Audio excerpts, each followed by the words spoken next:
Sejak Februari 2025, Indonesia dan negara-negara ASEAN ketar-ketir. Iya, perang tarif dagang antara Amerika Serikat dan China semakin ganas. Presiden Donald Trump dikabarkan akan mengumumkan tarif baru untuk chip impor asal China dalam waktu dekat. Amerika Serikat dan China kembali duduk bersama di Jenewa untuk membahas tarif dagang yang selama. Assalamualaikum warahmatullahi wabarakatuh. Halo teman-teman semua, kami dari kelompok 9 Hukum Internasional.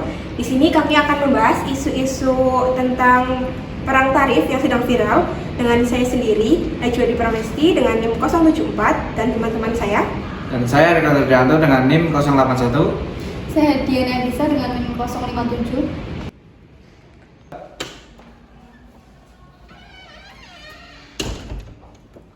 Apa dampaknya perang tarif antara China dan Amerika bagi Indonesia?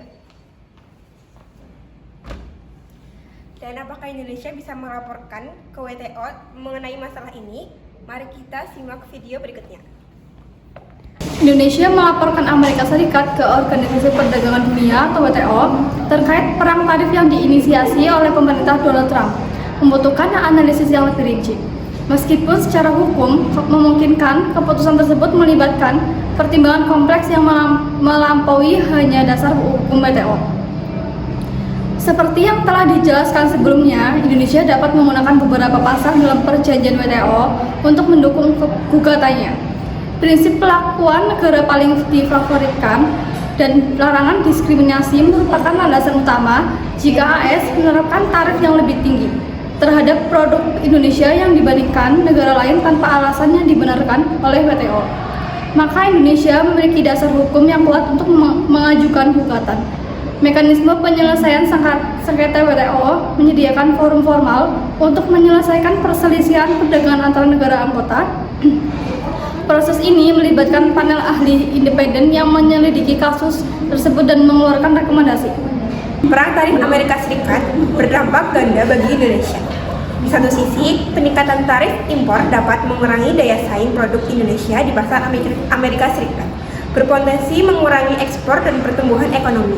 Di sisi lain, perang tarif juga dapat menciptakan peluang. Jika negara-negara bersaing Indonesia terkena dampak yang lebih besar, maka Indonesia dapat mengambil alih paksa pasar tersebut. Contohnya, Vietnam berhasil memanfaatkan situasi ini selama perang dengan dagang Amerika Serikat dan China. Keputusan untuk mengajukan gugatan ke WTO bukan hanya soal hukum, tetapi juga strategi dan politik. Biaya dan waktu yang dibutuhkan untuk proses ini juga sangat signifikan. Indonesia perlu mempertimbangkan apakah manfaat yang diperoleh sebanding dengan biaya dan risiko yang mungkin terjadi. Selain itu, mengajukan gugatan dapat merusak hubungan bilateral dengan Amerika Serikat yang memiliki implikasi luas bagi kerjasama di berbagai bidang.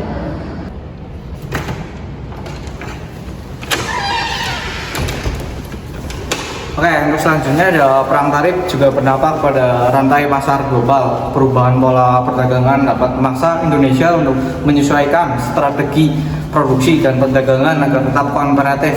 Indonesia juga perlu meningkatkan daya saingnya melalui peningkatan efisiensi, inovasi, dan diversifikasi pasar ekspor. Jadi kesimpulannya, Indonesia memiliki dasar hukum untuk melaporkan ke WTO terkait perang tarif. Namun putusan tersebut harus mempertimbangkan berbagai faktor, tentunya sebagai faktor dampak dari perang tarif ini sendiri dan juga hubungan bilateral dan biaya litigasi. Langkah tersebut Indonesia juga perlu memanfaatkan peluang yang muncul akibat perang tarif ini untuk meningkatkan daya saing dan diversifikasi pasar ekspornya.